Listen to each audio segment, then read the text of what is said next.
Bismillahirrahmanirrahim. Assalamualaikum warahmatullahi wabarakatuh. Selamat datang di channel Sahabat Luar Biasa. Channelnya orang-orang luar biasa. Apa kabar teman-teman? Mudah-mudahan sehat selalu dan selalu dalam rahmat dan lindungan Allah Subhanahu wa taala. Amin ya robbal alamin. Bagi teman-teman yang baru menemukan channel ini, agar tidak ketinggalan informasi yang insya Allah menarik dan bermanfaat, jika berkenan silahkan like, komen, dan bagikan video ini, serta subscribe dan nyalakan tombol notifikasinya. Syukron jazakumullah khairan. Alhamdulillahillazi bini'matihi tatimus solihat. Segala puji hanya milik Allah, yang dengan segala nikmatnya segala kebaikan menjadi sempurna. Salawat serta salam semoga tercurah limpahkan kepada Nabi Muhammad Sallallahu Alaihi Wasallam serta istri-istri beliau, saudara-saudara beliau, tabi'in, tabi'ut tabi'in, dan bagi kita yang insya Allah setia dan istiqomah mengikuti sunnahnya sampai akhir hayat. Amin ya robbal alamin. Rabbi syrohli sodri wa yasirli amri wahlul uqdatam min lisani yafqahu qawli.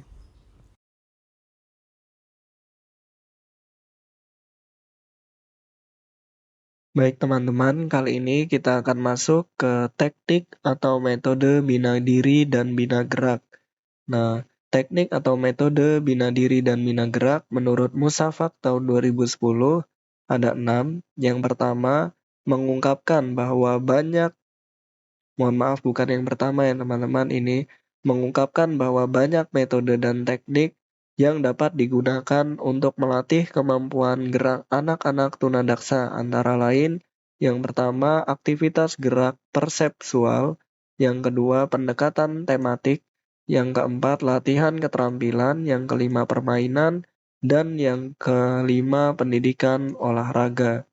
Jadi yang pertama aktivitas gerak persepsual, yang kedua pendekatan tematik, yang ketiga latihan keterampilan, yang keempat permainan, dan yang kelima pendidikan olahraga. Persepsual, tematik, keterampilan, permainan, olahraga. Nah, yang pertama ada aktivitas gerak persepsual atau perceptual motor activities menurut Nawang Sari Takarini tahun 2005. Aktivitas gerak persepsual merupakan kemampuan dasar anak dalam menerima, menginterpretasi, dan merespon secara baik pada informasi sensori, baik melalui penglihatan, pendengaran, perabaan, pengecapan. Keterampilan ini penting sebagai preventif untuk keterampilan gerak secara keseluruhan. Sebagaimana diketahui bahwa persepsi adalah bagaimana mengetahui informasi dan motor yang merefer output dan gerak yang responsif.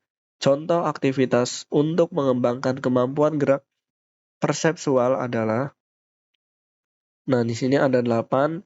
Yang pertama ada gross motor activities atau lokomotor, yaitu berjalan, melompat, berlari.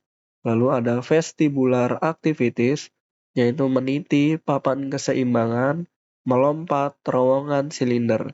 Lalu yang ketiga ada visual motor activities atau manipulatif, yaitu menata puzzle, menggambar, berjalan di kotak warna. Lalu ada auditory motor activities, yaitu berjanji sambil bergerak. Lalu yang kelima ada tactile activities, yaitu sentuh, raba, pijat. Lalu ada yang keenam lateralization activities, yaitu kesadaran sisi badan atau arah gerakan. Lalu ada yang ketujuh body awareness, yaitu kesadaran bagian badan. Lalu yang kedelapan ada spatial awareness, yaitu kesadaran posisi ruangan. Atau jika disingkat GVVAT-SLB. Nah, seperti itu ya teman-teman. Lalu ada yang kedua pendekatan tematik. Nah, atau thematic approach. Pendekatan tematik ini menggunakan tema tertentu sebagai sentral fokus perhatian yang digunakan untuk membina kemampuan gerak anak-anak yang mengalami gangguan motorik. Misalnya temanya tentang kebersihan sekolah. Seorang guru dapat memanfaatkan tema kebersihan sekolah tersebut untuk melatihkan penguatan otot, pelemasan otot, memperbaiki gerak persendian, melatih kemampuan koordinasi, dan sebagainya. Lalu yang ketiga ada pendekatan keterampilan atau skill approach. Nah, latihan keterampilan tertentu dapat digunakan sebagai wahana menanamkan kemampuan gerak anak-anak yang mengalami gangguan motorik. Misalnya keterampilan memegang, menjepit, menangkap, melempar, lalu keterampilan dalam kegiatan hidup sehari-hari atau ADL, bina diri, keterampilan menulis, menggambar, dan lain-lain. Lalu yang keempat, ada pendekatan permainan atau games approach. Bermain merupakan kegiatan untuk menyalurkan emosi, seperti rasa senang, rasa setuju, rasa kesal, melalui permainan. Banyak jenis permainan yang dapat membantu membina kemampuan gerak anak gangguan motorik. Nah, yang pertama ada permainan gerak atau fungsi. Nah, permainan ini mengutamakan gerak yang berisi kegembiraan. Misalnya tari, gerak, dan lagu tentang menanam jagung, naik kereta api, ular naga, memetik bunga, naik beca, naik kereta kuda, aku tukang pos, tari topeng, tari kuda kepang, tari boneka, tari lilin, dan sebagainya.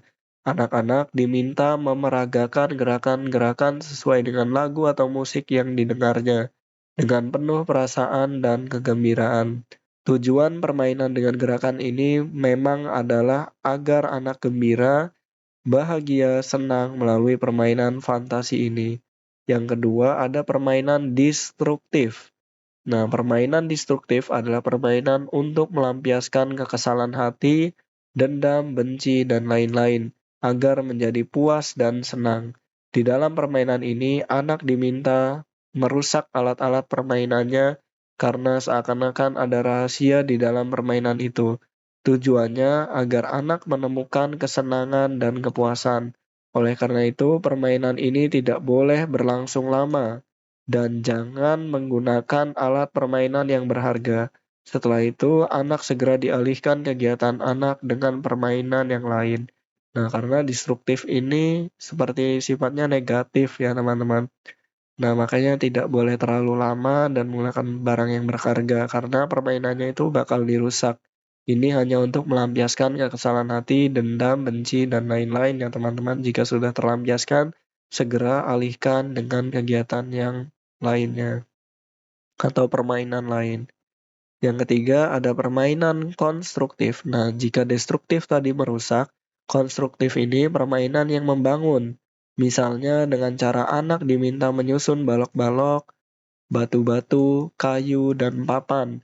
Tujuannya adalah menghasilkan sesuatu bentuk bangunan yang sesuai dengan fantasinya. Mereka akan bergembira dengan hasil karyanya. Lalu yang keempat ada permainan peranan. Nah, permainan peranan misalnya anak berperan sebagai orang penting. Anak perempuan bermain dengan boneka, masak-masakan, mencuci, menyetrika, dan sebagainya. Sedangkan anak laki-laki berperan sebagai bapak, guru, masinis, sopir, pilot, dokter, pemain sinetron, dan sebagainya. Permainan peranan ini bertujuan anak menjadi senang dan dapat menimbulkan kepercayaan pada dirinya, karena ia dapat berbuat dan meniru segala kegiatan orang-orang penting dalam kehidupan sehari-hari. Lalu yang kelima ada permainan prestasi. Nah, di dalam permainan, anak berlomba menunjukkan kelebihannya, kekuatan, keterampilan, maupun dalam kecerdasannya. Permainan ini di samping untuk penyaluran emosi, juga untuk melatih kebersamaan, persatuan, persaudaraan, keberanian, gotong royong, dan sebagainya. Model permainannya dapat diciptakan atas kreasi anak sendiri ataupun kreasi guru. Nah, jadi GDK per pres ya teman-teman. Gerak atau fungsi, destruktif, konstruktif, peranan, dan prestasi. Itu dia jenis-jenis permainan, pendekatan melalui pendekatan permainan ya teman-teman. Lalu mas yang keenam ya teman-teman, ini mohon maaf masih ada pendidikan, mohon maaf bukan yang keenam ya teman-teman, tetapi pendekatan melalui pendidikan olahraga atau sport education. Pendidikan olahraga merupakan salah satu pendekatan yang dapat untuk mengembangkan kemampuan gerak individu, baik gerak lokomotor, non-lokomotor, koordinasi gerak, penguatan otot, pelemasan otot, mempertahankan kekuatan otot, melatih gerak sendi, dan sebagainya. Para guru dituntut kreativitasnya dalam memilih aktivitas olahraga yang memiliki makna bina gerak, sehingga aktivitas olahraga yang dilakukan dapat memperbaiki kemampuan gerak anak. Lalu ada membedakan pola dan koreksi gerak bina diri dan bina gerak. Menurut Widati tahun 1991 mengungkapkan bahwa ada dua macam gerak manusia, yaitu gerak yang disadari dan gerakan yang tidak disadari atau gerak refleks. Yang pertama, gerak yang disadari prosesnya melalui otak, sedangkan gerak yang tidak disadari prosesnya tidak melalui otak, melainkan melalui sumsum tulang belakang. Nah, jadi dalam gerakan itu ada yang kita sadari, ada yang tidak ya teman-teman. Yang disadari itu biasanya kita melalui proses otak, dan yang tidak disadari itu bukan melalui otak, melainkan melalui sumsum tulang belakang. Lalu dimulai dari adanya stimulus atau rangsang, nah panas, dingin, lapar, silau, dan sebagainya diterima oleh reseptor, diteruskan ke sumsum tulang belakang menuju ke efektor, terjadilah gerakan yang tidak disadari atau refleks.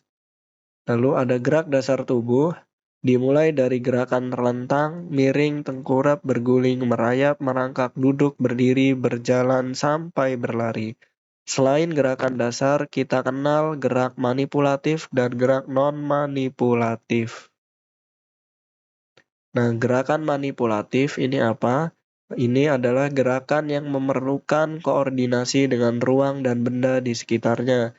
Misalnya gerakan melempar, menangkap, menendang, memukul, memantul-mantulkan, melambungkan, memukul dengan raket, atau memukul dengan alat, atau pemukul kayu. Jadi manipulatif ini intinya membutuhkan koordinasi baik dengan benda ataupun ruang. Adapun gerak non-manipulatif adalah gerakan yang dilakukan tanpa menggunakan alat atau benda dan dapat berpindah tempat. Contohnya gerakan membelok atau turning, berputar atau twisting, mengguling atau rolling, lalu mengatur keseimbangan tubuh atau balancing, lalu perpindahan tempat atau transferring weight, lalu melompat dan mendarat atau jumping and landing, lalu meregangkan atau stretching, lalu mengerut atau karting. Lalu adapun jenis-jenis gerakan menurut pergerakan sendi ada 6. Yang pertama fleksi, yaitu memperkecil sudut di antara dua bagian rangka dalam bidang sagital. Yang kedua ekstensi, yaitu memperbesar sudut di antara dua bagian rangka dalam bidang sagital. Ini fleksi versus ekstensi ya teman-teman. Lalu ada aduksi, yaitu mendekatkan bagian rangka ke bidang tengah badan. Lalu ada abduksi, yaitu menjauhkan bagian rangka dari bidang tengah badan. Nah, jadi aduksi versus abduksi. Dekat jauh ya teman-teman. Lalu yang kelima ada rotasi, yaitu gerakan sekeliling sumbu panjang suatu bagian rangka berputar pada porosnya.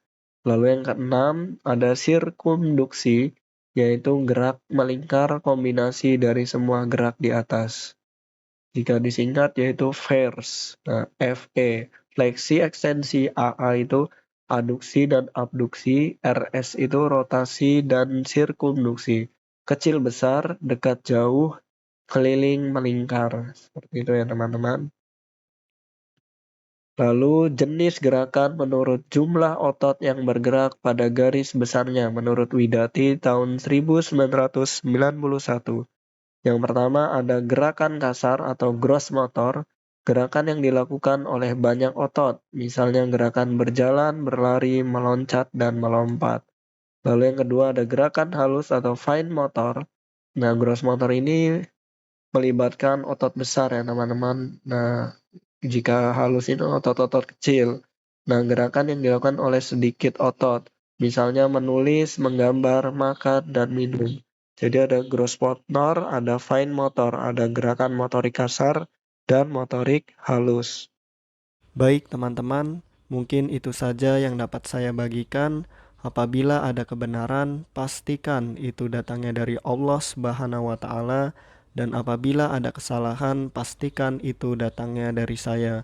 Maka apabila ada kebenaran, mohon doakan kebaikan, dan apabila ada kesalahan, mohon dimaafkan dan diingatkan.